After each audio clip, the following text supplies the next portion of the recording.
Hoy es tiempo de hablar con un tipo duro, con un personaje que sabe perfectamente la diferencia que hay entre ovejas, lobos y perros pastores. Después le explicaremos, nos explicará él muy bien esa diferencia. Policía en excelencia, tras varias décadas de patrullaje. No detallo por todos los sitios. Hoy es portavoz nacional de Inmigración, Asuntos de Interior y Seguridad de Vox. Bienvenido a Periodista Digital, Samuel Vázquez. Un honor, Alfonso. A ver, ¿qué es eso de las ovejas, los lobos y los perros guardianes, o los perros pastores? Eso es tal como definía Dave Grossman, que es probablemente, no sé si el mayor experto en violencia del mundo, pero sí el que ha sabido explicar mejor la violencia al mundo a través de sus libros y sus conferencias. Él dividía el mundo en ovejas, perros pastores y lobos. Las ovejas, decía él, son la inmensa mayoría de la población que no tiene ninguna capacidad para la violencia. Luego hay una pequeña parte de la población que sí tiene capacidad para la violencia y decide utilizarla en beneficio propio. Esos son los lobos. Para separar, para proteger a las ovejas de los lobos, necesitamos que haya otra pequeña porción de personas con capacidad para la violencia y además que se les permita utilizarla, que ese es el gran fallo de Occidente. Esos son los perros pastores. Si atas a los perros pastores, todo el mundo sabe lo que van a hacer los lobos. Hay en España, en la sociedad española actual, en la España de Sánchez, muchas ovejas, eso es evidente, pero hay también muchos lobos, ¿o no? Muchísimos lobos, han soltado lobos por todos nuestros barrios. En España hay, esto quizá la gente no lo sepa, pero en España hay miles de personas pululando, deambulando, sin oficio ni beneficio, por nuestras ciudades, que cuando los para la policía, algunos tienen 20, 30 y 40 antecedentes, detenciones policiales anteriores. Son todos, son una caja de explosivos, es decir, han venido aquí, no han hecho otra cosa que delinquir, no les ha supuesto ningún coste, de facto algunas veces les ha supuesto beneficio, y el crimen tiene esto, que cuando no ves coste tiendes a reincidir y a escalar. Y estos tipos son los que luego acaban matando, apuñalando, arrollando seres humanos, y escuchamos en el telediario, este señor había estado detenido ya 7 veces anteriormente, 8 veces anteriormente, 12 veces anteriormente. En España hay miles de personas con antecedentes policiales, no uno ni dos, 20 y 30, pululando por nuestras calles. Y eso es ahora mismo, o debería ser, un objetivo de política criminal fundamental, porque hay que ir a cazarlos. Lo siento, no podemos poner a nuestra gente en peligro, hay que ir a por ellos. Pero desde fuera, mirándolo con perspectiva, no es tanto un problema de perros pastores como de jueces que no sé dónde se colocan. Es decir, a lo mejor la ley no permite. Es decir, si un tipo ha estado detenido 3 veces o 5 veces, o tiene antecedentes, como el de ayer o antes de ayer en Francia, que tenía antecedentes, estaba vigilado, el que apuñala en Mulhouse, Sí, sí. estaba visto por todos los lados. Es decir, es un problema de legisladores y de Poder Judicial, digo yo. No, sí, es un problema doble. Uno de política criminal, de legislación. Es evidente que nuestra legislación no está hecha para la nueva realidad criminal, es bastante evidente. El caso de Francia, pero tantos otros casos. Pasa con la ideología de género, esta basura que nos han insertado en la sociedad. Una ley de biogen. Hay mujeres, como hace poco, en este verano creo que fue, una mujer marroquí, ella y no sé si un hijo o 2 hijos asesinados, el tipo estaba dentro del sistema. Ella había denunciado varias veces, él tenía orden de alejamiento, tenía orden de ingreso en prisión a 15 días vista, y la mató, a ella y a los hijos. Es decir, ¿qué sistema de protección es ese? Tienes toda la razón en denunciarlo, ¿qué sistema de protección tenemos? Esto tiene que ser una vía doble. Política criminal, legislación, modelo policial, y tienen que cambiar abruptamente las dos cosas. No retoques, que es lo que proponen PP y PSOE cada vez que llegan al gobierno, no. Abruptamente las dos cosas, modelo policial y legislación. Hay que frenar como sea los dos grandes monstruos del crimen en Europa, la reincidencia y la escalada. Y eso no se frena si consentimos a gente deambular por nuestras calles con 10, 15, 20 antecedentes y detenciones policiales. Hay que crear los indicadores de riesgo, no existen en Occidente. En España es muy difícil que alguien entre en prisión provisional. Una serie de 3 requisitos, posibilidad de destrucción de pruebas, riesgo de huida, es muy difícil. Hay que crear indicadores de riesgo. Y alarma social. Sí, pero la alarma social existe. Sí, pero para el ratero este del que hablamos de la calle, que empieza siendo ratero y acaba apuñalándote a 10 personas en un parque, parece prácticamente no existe esa figura. Si creas indicadores de riesgo, uno pueden ser las detenciones policiales. Oiga, Es verdad que podemos fallar, pero usted ha estado detenido en 6 meses 5 veces. Esto es un indicador claro de riesgo y le vamos a mandar a usted a prisión provisional hasta que salgan los 5 juicios. Lo siento. Alguno me dirá, hombre, es que vas a meter en prisión a un inocente. Todos los detenidos que se hacen en España son inocentes hasta que no lo declare un juez. Y todas las personas que hoy hay prisión provisional en España son inocentes hasta que no las declare un juez. Ya. Es una figura que existe y que tenemos que aprovechar. Hay relación entre delincuencia e inmigración ilegal. Después vamos a ir a las connotaciones internacionales, a lo que pasó este domingo en Alemania, pero en el caso concreto español, ¿hay relación entre delincuencia e inmigración ilegal? Sí, hay una relación directa entre la inmigración ilegal desbordada, ante el descontrol de fronteras. Si tú tienes control sobre un proceso social, si lo puedes gestionar, si lo puedes integrar, probablemente no tenga un impacto grande en la delincuencia. Pero cuando se produce un descontrol, cuando entran por miles, cuando no sabemos de dónde vienen, algunos vienen de cárceles que en Marruecos están hacinadas, abren las puertas y acaban aquí, otros vienen de combatir en guerras, de asesinar, de violar, rompen el pasaporte antes de entrar, no sabemos quiénes son y aún así les dejamos entrar por miles. Un impacto directo. No hay que confundir eso, como siempre decimos, con inmigración. Los procesos migratorios clásicos de venir a ayudar, a trabajar, una maleta, una cartilla sanitaria, un pasaporte, esos son positivos para un país, pero eso no es lo que está viviendo España en los últimos 6 años. España está viviendo lo mismo que vivió Francia y Suecia. Facto, allí donde se dan procesos de inmigración ilegal desbordados en el espacio y en el tiempo, inmediatamente después, la criminalidad violenta asciende abruptamente. No es una opinión. En todos los sitios en Europa donde se ha producido el proceso A, se ha producido la consecuencia B. En todos, no es una opinión. En España no llevamos los años que Francia, ni Suecia, ni Bélgica, llevamos 5 o 6 años, pero se están produciendo desde hace 5 o 6 años. Consecuencia, cuando llegó este gobierno, el año anterior a Marlaska, hablamos de 1.800 agresiones sexuales, violaciones. Estamos hablando ahora de 5.200. Esto es una barbaridad. Es una barbaridad que no podemos aceptar.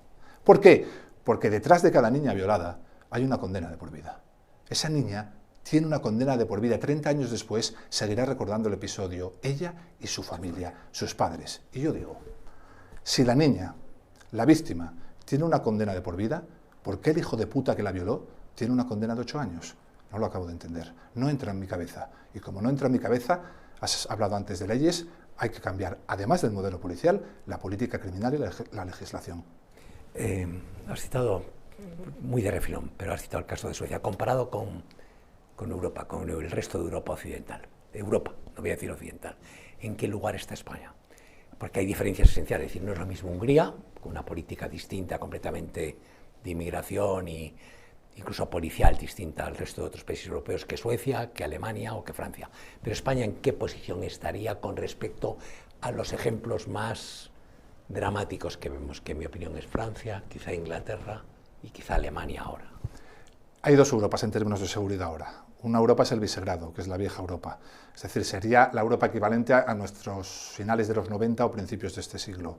La Europa donde se podía vivir con cierta tranquilidad y la posibilidad de victimización era baja.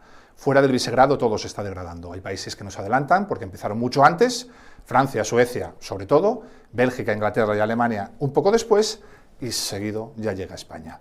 ¿Seguimos estando mejor que esto? Sí, y esta es una de las trampas que hace Marlaska. Marlaska ya no da los datos del 2024 en referencia a los del 2017, antes de llegar él, que es como se valora un gobierno, que ha hecho usted mientras ha estado aquí, no, sabe que no puede dar ningún dato. Entonces lo que hace es hacer tasas, engloba tasas y las compara con Francia.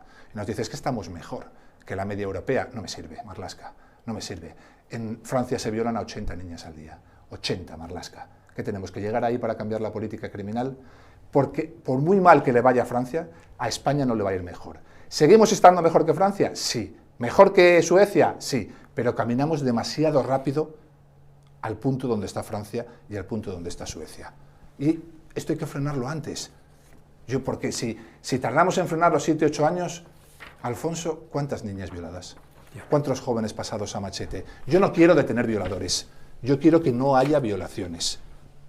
Si Robert Peel, principios de la policía moderna, primer principio, el primero, no el tercero, la policía está para prevenir el crimen y el desorden, y dice prevenir, no dice reaccionar. En el primer principio dice prevenir, no estamos previniendo nada. vamos hacia el abismo y aquí nadie, ni la Dirección General de la Policía, ni la Dirección General de la Guardia Civil, ni el Ministerio del Interior, ni la cadena de mando, ni los políticos que lideran esa cadena de mando, nadie hace absolutamente nada.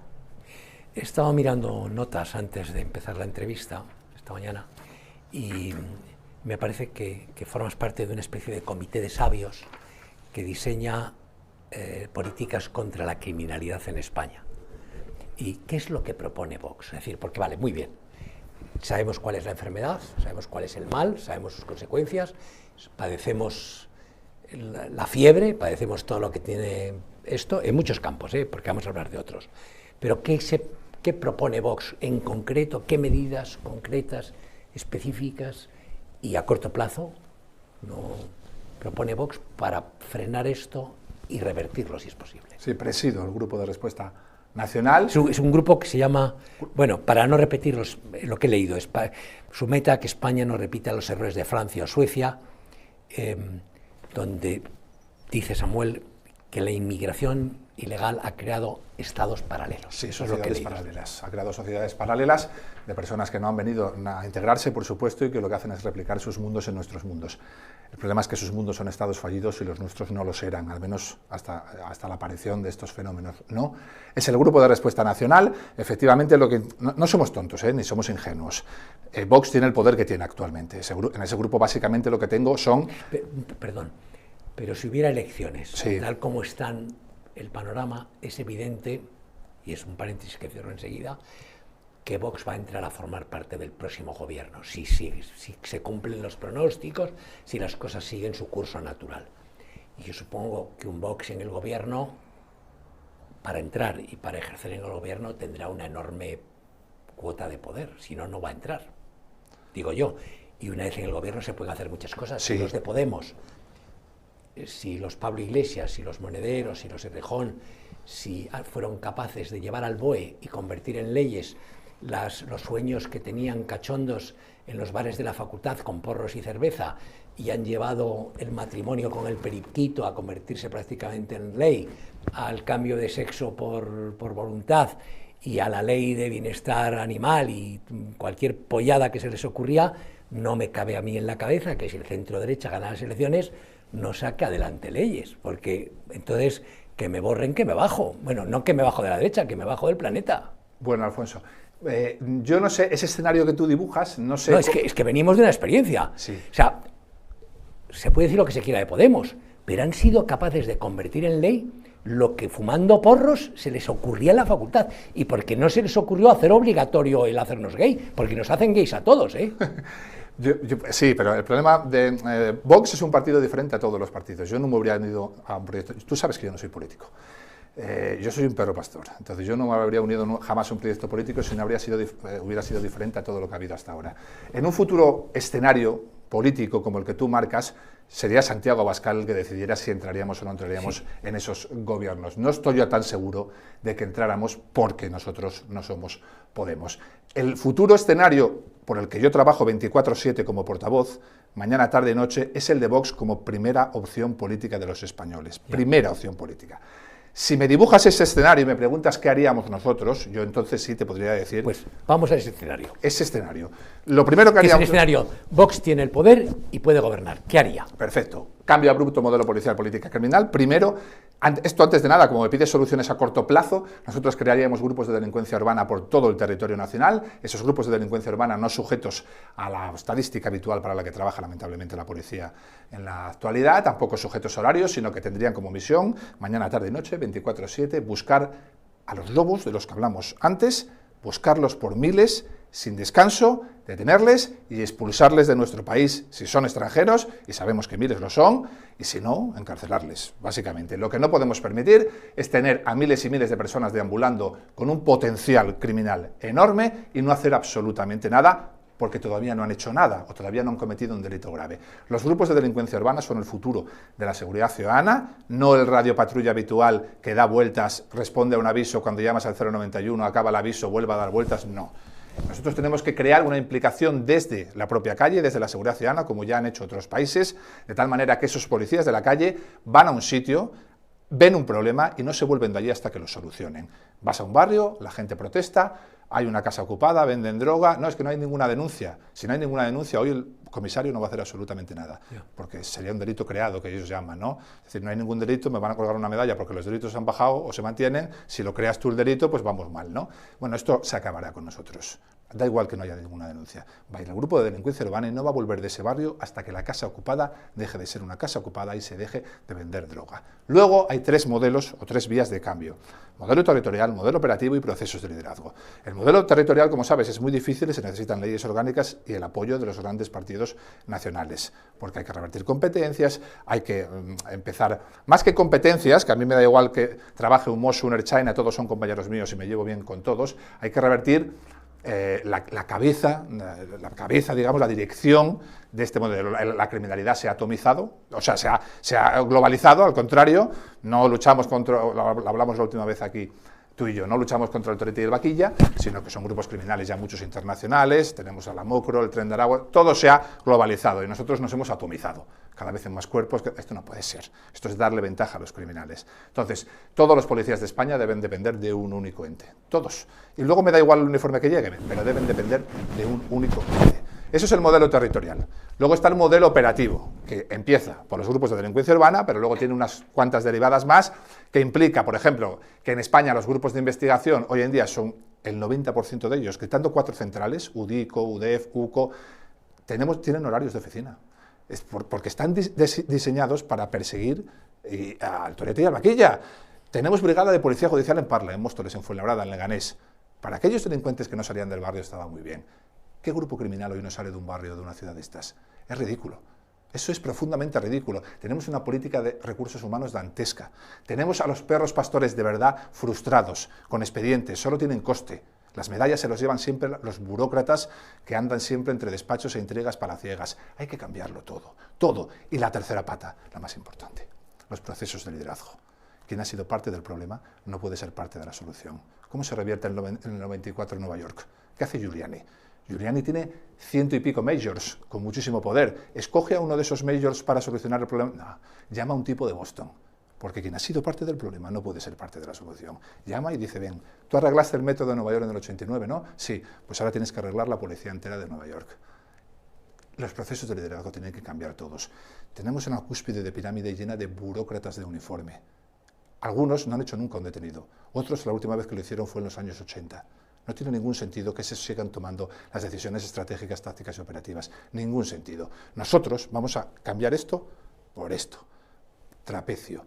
Vamos a desarrollar una carrera horizontal de especialistas en cada una de las áreas, que no le van a deber nada al poder político porque sus ascensos solo han sido fruto de su trabajo, de su experiencia de campo. Estos tipos tienen un nivel de independencia grandísimo. Y estos tipos son los que tienen lo que hay que tener para, llegado el momento, cuando un mando te pide algo que no debes hacer, sea político o menos político, cuando un tipo te llama y te dice, saca la Zodiac al puerto de Barbate, da igual que no haya nada que hacer, saca la Zodiac, ayer estuvo el ministro aquí y no puede quedar el ministro en ridículo en el cuarto plan contra el narco. Estos son los que le dicen, no saco la Zodiac. Si quiere usted sacar la Zodiac, venga usted y móntese usted. Yo no arriesgo la vida de mis compañeros para nada. Yo no saco la Zodiac. Son estos. Los de la cúspide de la pirámide eso no lo dirán nunca, porque toda su carrera se la deben al tipo que llama por teléfono. Toda su carrera. Créeme, Alfonso. Te voy a mirar ahora de frente para decírtelo. Yo de esto entiendo un poco. De industria no sé nada, de economía no sé nada, pero de esto entiendo un poco. Tengo experiencia de campo, estudios y trabajos realizados. Modelo comparado en Francia y en Suecia, sobre todo. Yo de esto entiendo un poco. Si a mí alguien me da responsabilidad en términos de seguridad, yo cambio todo el modelo policial en 6 años. Todo, lo aseguro. Y a partir del segundo año, no hay un solo ciudadano en España que no vea en su barrio que las cosas están cambiando. Todo. Lo sabemos porque hemos estudiado aquellos modelos que han triunfado y los que han fracasado. Y hemos estudiado los porqués. Así que esto te lo digo, te lo aseguro, te lo digo mirándote de frente, sin ningún género de dudas. Si alguien me da mi responsabilidad, en 6 años transformo todo el modelo policial y a partir del segundo no hay un solo ciudadano en España que no vea en su calle que las cosas están cambiando. Pero hay una condición sine qua non, que es electoralmente conseguir los votos para hacerlo. Claro.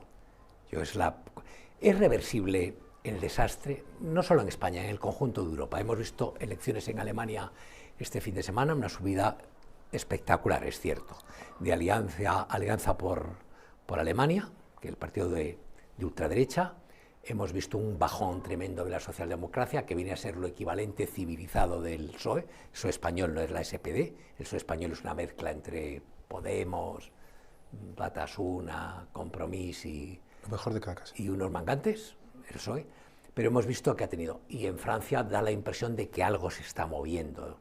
Inglaterra no lo sé, porque no estoy muy encima últimamente. Pero en el caso español es reversible, es decir, podemos todavía frenar el proceso que hay, incluso sin gobernar Vox, sin estar Vox en el poder. ¿Se podría darle marcha atrás a esto? Sin estar Vox en el poder es imposible. Y te lo dice alguien que ha estado con todos los partidos antes de entrar en política, que yo llevo 4 días en política. Yo he presidido durante años la asociación prescriptora de ciencia policial más grande de España. Yo he estado en Génova 13, en el despacho de Pablo Casado, con mi proyecto en la mano. He estado con todos los partidos. Si no llega Vox al gobierno es imposible, no quieren cambiar absolutamente nada. Mi peor experiencia en el Congreso de los Diputados, y he ido unas cuantas veces, fue en el 2018. Vox ni siquiera habría aparecido en el panorama político porque no habían sido las elecciones andaluzas todavía. Gobernaba Rajoy, gobernaba el PP. Y yo fui allí como experto a la Comisión de Cambio de Modelo Policial, no cambiaron nada, nada. Por los pasillos las diputadas del PP ya me decían, tienes que decir que se tienen que hacer pequeños retoques, pero la cosa va bien. Claro, yo entré allí y dije, aquí no va bien nada. Nada. ¿Dijiste? Sí, sí. Dije, ahora estamos como estamos, 2018. Yo os aseguro que si ustedes no hacen nada, en 5 o 6 años las cifras de criminalidad se van a duplicar, sobre todo la criminalidad violenta. No me equivoqué en nada, en nada. Y lo que recibí de las diputadas del PP fue desprecios, risas y algún que otro, ¿qué sabrás tú? De diputados. Eso fue lo que recibí. No quieren cambiar nada, Alfonso, nada. La alternancia no implica cambio, no cambia nada. Para cambiar el modelo policial tiene que gobernar Vox. Y lo sé porque he estado con todos los partidos. Tú me preguntas, ¿es reversible? Absolutamente. No hay ningún escenario criminal de donde no se vuelva, ninguno. Si no se vuelve, como dice Bukele, es porque hay complicidad política. Bukele llega a un escenario de degradación criminal 20 veces peor que el de España. Sí. 20. Sí, pero toma soluciones que en Europa serían impensables. Claro, pero porque su escenario en Europa es impensable. Sí. Pero aquí se pueden tomar No soluciones. era un país, yo soy testigo, yo trabajé mucho tiempo en El Salvador, en épocas muy turbulentas. La guerrilla, el Frente Farabundo Martí, los escuadrones, era un país tremendo. Y la solución, la medicina que aplica Bukele es de cirujano, es decir, es de amputación. Pero te lo pongo como ejemplo para que de todo escenario de degradación criminal con intencionalidad política se vuelva. Yo no tengo nada en contra de que al que se salta la valla fronteriza lo pongan al otro lado, tenga o no tenga pasaporte. Y estoy absolutamente a favor de la expulsión del que delinque y estoy a favor del strike, de a la tercera bola que fallas te vas a la caseta, ¿no? Ese tipo de cosas que hay en Estados Unidos, ¿no? Pero no sé qué se podría hacer en España para cambiar aquí las cosas, para frenar. Bukele analiza su contexto. El contexto de Bukele es el que es casi una zona de guerra donde la policía no manda nada y los grupos criminales tienen todo el poder. Ese no es el contexto europeo, ni siquiera es el contexto de Francia, que sería donde peor están. Desde luego no es el contexto de España. Lo pongo como ejemplo para que se entienda que no hay ningún escenario de degradación criminal del que no se vuelva. A cada escenario hay que aplicar la receta adecuada, correspondiente. Nosotros tenemos otro escenario en España, por lo tanto no necesitaríamos tomar las medidas de Bukele, pero es evidente que hay que endurecer la política criminal. Es evidente, es decir, esto de los violadores que te conté antes, que he empezado diciendo una palabra muy gruesa, no sé si he dicho la basura esta de la ideología de género o algo así, ¿no? Ahora tenemos en la palestra a Monedero, el último de los líderes de izquierdas feminista, que ha sido denunciado por comportamiento... Un prenda, vale. Ok. Yo digo, ¿qué es la ideología de género? Es la priorización de la perspectiva política sobre cualquier herramienta profesional para explotar un tema que va a dar muchas ganancias económicas, va a hacer rica a mucha gente con salarios y cargos y puestos muy buenos, y además también va a dar mucho rendimiento político. Te va a permitir señalar a todo el que esté en contra. La ideología de género es probablemente el mayor enemigo de la mujer del siglo XXI. Sí, estoy de acuerdo. Y la mayor amenaza para la mujer en el siglo XXI tiene 3 nombres: PSOE, Sumar y Podemos. El número 2 del PSOE escogía a las señoritas de compañía en un catálogo de prostitución de lujo que pagábamos todos. El número 2 de Sumar está imputado en causa criminal por agresión sexual. El de Podemos acabamos de descubrir cuáles son, no una vez, sino varias, sus comportamientos antisociales, como mínimo, en términos de libertad e indemnidad sexuales, y veremos si delictivos. De momento ya está siendo investigado por su propia universidad. Estos tipos son los que lideraban las manifestaciones feministas. Y el comportamiento de las líderes, de las mujeres feministas, fue durante años callarse, tapar los hechos, es decir, no sacarlos a la luz y, por lo tanto, servir de coartada a los autores. Es así, ni más ni menos, no una vez ni dos, al parecer durante años. Sí. Durante años. Son los que lideran el movimiento, son los que han hecho las leyes de ideología de género, son los que, 20 años de ley de violencia de género, han creado un estado paralelo. Antes hablabas de eso, esto también es un estado paralelo, donde ellos, utilizando y pervirtiendo el lenguaje, como hacen siempre, dicen espacios seguros. ¿Y qué son los espacios seguros? Ahora sabemos que son espacios de impunidad.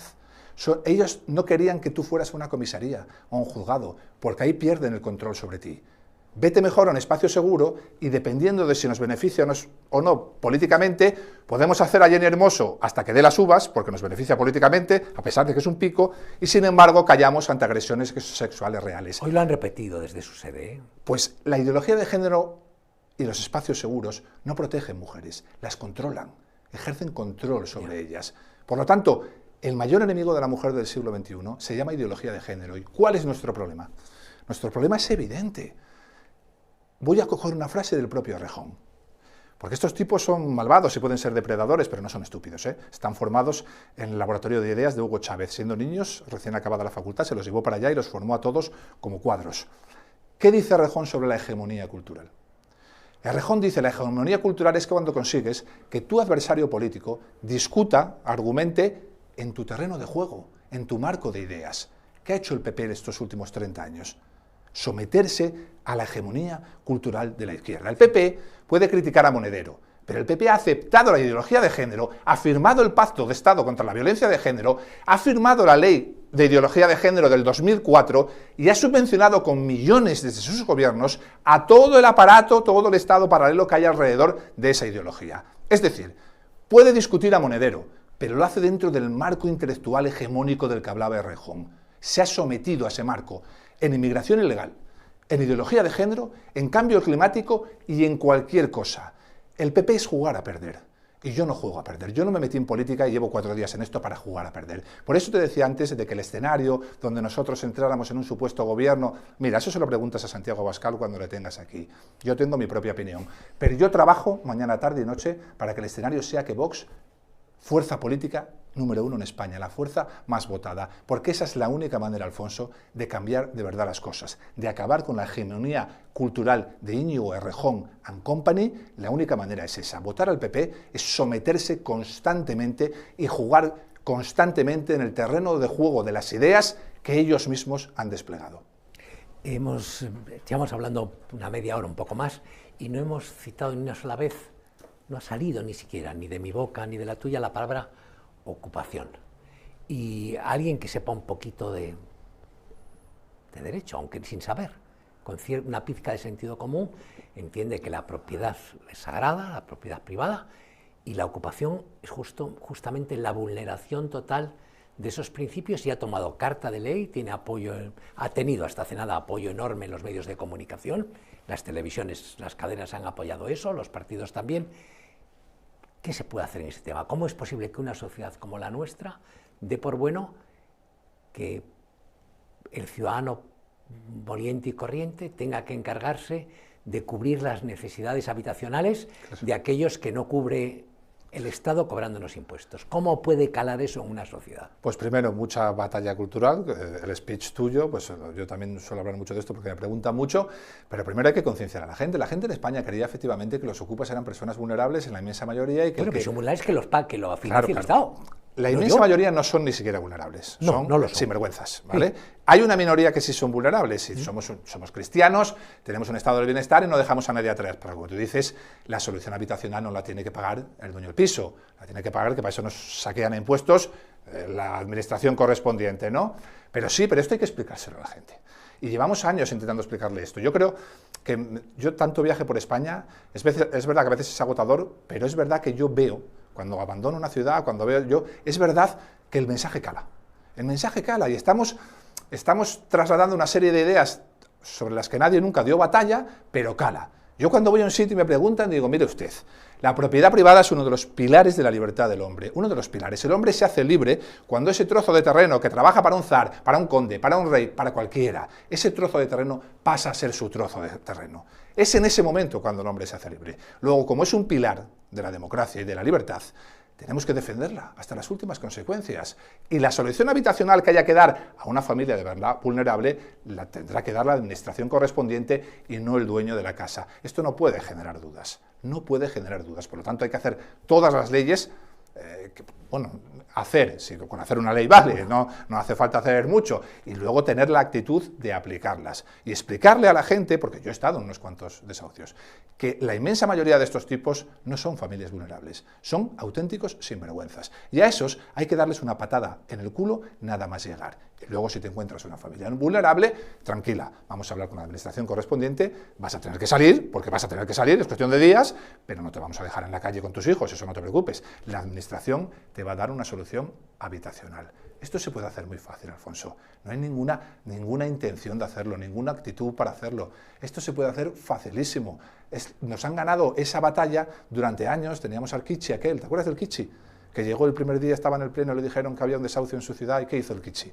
El Kichi es el responsable de dar la solución habitacional a esos que había que desahuciar. Se fue corriendo allí y se enfrentó a la policía para tener su vídeo. Y no nos van a echar de aquí. Y las televisiones, las cadenas de televisión, que son propiedad de gente forrada de dinero y muy de derechas, apoyando al Kichi y a la ocupación, que es otra de las cosas que te llama la atención. En el comité de sabios, en el que estáis buscando, o el que no buscando, porque las tienes, esas políticas contra la criminalidad, es decir, ¿quiénes estáis? ¿Quién hay? ¿Quién trabaja contigo? Básicamente, el comité lo presido yo y hemos englobado a varios, no todos, los más importantes, digamos, tenientes de alcalde o concejales de seguridad que tiene Vox en aquellas ciudades donde tienen esta parcela, ¿no? Pues está Toledo, está Valladolid, está Ciudad Real como más importantes, digamos. Luego hay una serie de pueblos, ¿vale? Luego estoy yo y detrás de mí, evidentemente, está el equipo de una policía para el siglo XXI. Ahí hay policías de todos los cuerpos con experiencia de campo, locos de la policía, tipos que viven esto como más que como una profesión, como una pasión, ¿vale? Y hacemos estudios y nos vamos a París a estudiar lo que pasa en Saint-Denis y nos hospedamos en Saint-Denis, que es lo que hay que hacer si quieres ver lo que pasa en París. Y hay veces en París, perdona la interrupción, en que parece que no estás en París. No. Tú pasas por la Gare du Nord hacia el Sena y se te pone el culo que no te entra un cacahuete a martillazos, ¿eh? Sí, pero eso... Dices, madre mía, yo que trabajé en Libreville, que trabajé en el Congo, que trabajé en Kinshasa, que estuve en Ruanda cuando la matanza, sientes lo mismo que sentías en Kigali los días tremendos. Bajando, te digo, por la acera, pasando por la Gare du Nord hacia el Sena. Dije, Virgen Santa, esto sí es París, mi culo es un futbolín. Y verdad. Además que París empezó como empezó, pero ahora está todo... No, antes era los suburbios, la banlieue. Claro, está en fase metástasis y ya ha entrado... O sea, no es verdad la banlieue, París no es la banlieue, París es el puto centro, ¿eh? Sí. La Valía es donde empezaban, donde iban los Íñigos Errejones de turno, los niños pijos, los que tenían padres importantes y se hacían de izquierdas porque querían una revolución, tenían tanto tiempo libre y tanto dinero que se dedican a hacer la revolución y bajaban te acordarás, bajaban en los 90, los 80 a la banlieue porque era cool, era guay, cantaban rap argelino y eran muy guays, se ponían los trajes estos y eran cuando la banlieue estalló, se fueron a sus chalés y dejaron allí a los de la banlieue, los dejaron allí, ¿no? Pero claro, ya no es la banlieue. Es decir, mismamente el barrio latino hace 25 años daba gusto cenar allí a cualquier día de la semana, hoy ya hay días donde cenar allí con niños... Esto empieza a verse en España. Vengo de Cataluña, he estado en las 4 provincias, en Terrassa, por ejemplo, con Alicia, Can Anglada, creo que se llama el barrio. No hay ni rastro de España, ni rastro. Y un tipo me decía en Twitter, es que no estás en España, estás en Cataluña, ni rastro de Cataluña, muchacho, te han engañado, ni rastro. Oratorios, tiendas halal, mezquitas y terrazas donde solo se sientan varones, no se pueden sentar mujeres. Eso ni es España ni es Cataluña. Y ahí está la doble vía que de la que solo habla Podemos. La mayoría te van a hablar a partir de ahora de legalidad y legalidad, ni siquiera hablaban de eso hasta ahora, pero bueno, ya ven que la intención de voto baja y ya hablan de inmigrantes ilegales y de tal. No vale solo con legalidad y legalidad. Las niñas violadas en Inglaterra, las niñas tuteladas, miles durante décadas, intentando todo el mundo taparlo. Las bandas de bangladesíes y pakistaníes, la mayoría eran ciudadanos británicos. Sí. Lo siento. No vale con que la nacionalidad, no vale legal o ilegal, no. Aquí hay unas dinámicas sociales y una cultura, y estás obligado a incrustarte, a integrarte en ellas. No podemos permitir que crees sociedades paralelas, parecidas a de donde vienes tú, que es un Estado fallido. No lo podemos permitir. Somos una civilización libre y próspera. Todo el mundo que huye en el mundo huye hacia Occidente. ¿Por qué será? ¿Por qué será? Tenemos el deber moral de ser escudo de esa civilización. Luego, no, es que yo soy legal, me parece muy bien que tú seas legal, pero aquí las niñas no van con la cabeza tapada. Aquí los colegios no tienen menús halal. Aquí no cerramos calles para tirar alfombras y ponernos todos a rezar. Y en las terrazas se sientan los varones igual que las mujeres. Y si no aceptas este pacto, que no tiene nada que ver con legalidad, sino con usos y costumbres, con usos sociales, con dinámicas sociales, si no aceptas este pacto, no vas a poder estar aquí tampoco. Lo siento mucho, porque es evidente que sí, lo uno es malo, pero lo otro ha creado esas sociedades paralelas de las que ya llevamos hablando casi toda la entrevista. Lo sabe Francia, lo sabe Suecia, lo sabe Inglaterra y Bélgica, y no lo sabemos nosotros. No podemos hacer modelo comparado, no sabemos hacia dónde vamos si permitimos eso. Bueno, cualquier persona de PP o PSOE te hablará de lo mismo que te hablaban en Francia. Aculturación, cuidadito, todas las culturas son iguales, hay que respetarlas todas, no seas racista, no seas xenófobo, mentira. No todas las culturas son iguales, es absolutamente falso. Nuestra cultura, se ha demostrado, es superior al resto. Por eso todos huyen hacia ella. Que tenemos personas llegando de sitios que han traspasado 7 países antes de llegar aquí. De 7 países, 6 musulmanes, árabes. Algunos más ricos que el nuestro, porque nos han quedado en ellos. Allí tienen sus mezquitas, tienen sus barrios donde no se sientan mujeres en las terrazas. No, han venido aquí. Por lo tanto, si has venido aquí y vienes a trabajar y a ayudar a crear un país mejor, bienvenido. Tu color de piel me da exactamente igual. Ahora, si has venido a imponer tus mundos en mis mundos, lo siento. Aquí vas a tener un escudo. Me llamen lo que me llamen. Aquí vas a tener un escudo. Con los del PP y el PSOE probablemente no. Aquí vas a tener un escudo. Muchísimas gracias, Samuel Vázquez. Ha sido un placer. Un honor.